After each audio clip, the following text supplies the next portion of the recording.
maxaad ku qiimeyn lahayd geedi socodkii saddexdii sano la soo dhaafay ee dowladnimada waddanka geedi socodkii dowladniska Soomaaliyeed afartan yani muddadan 4 sano ku dhow ama afartii sanadkii afraad bilaamayo waxba kuma soo kordhin ma horta arrimahan hadda tilmaantay xataa dibadda ma aha wax qabad xukuumaddaani leedahay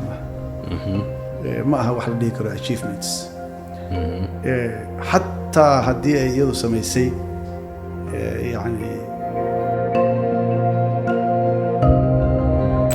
maxaa isleedahay waa ka khaldan yihiin oo siyaasiyiinta ay sulugsan yihiin wax kastaa ka khaldan so kow waxaan loo yaqaano golaha wadatashiga qaranka ama NCC ma mandate garayn karto ma laha awood ay dastuur ku bedesho horta awood go'aan maba laha sidee u aragtaa arrintaas dib u eegis dastuurka socoto sideese looga dhigi karaa hanaan heshiis lagu yahay oo la wada aqbalsan yahay hadda dastuurka madaxweyne xasan sheekh uu bedeshay saas aniga u bixinaa isagoo iska bedeshay wey maaha wax waa number 1 lama bedeli karo qaybta dastuurka la bedelay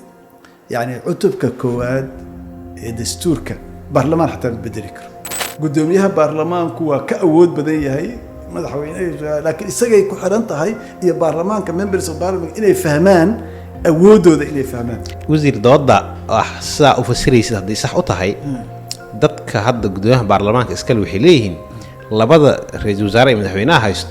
midkood meeshaan awood badan ku sheegaysa ha yimaado ma ogolay leeyihiin maxay noogu hayaan anaga ninka saas ku dhahaya haddana isagii baa madaxweynihii ra'iisul wasaarihii siinaya awoodiisii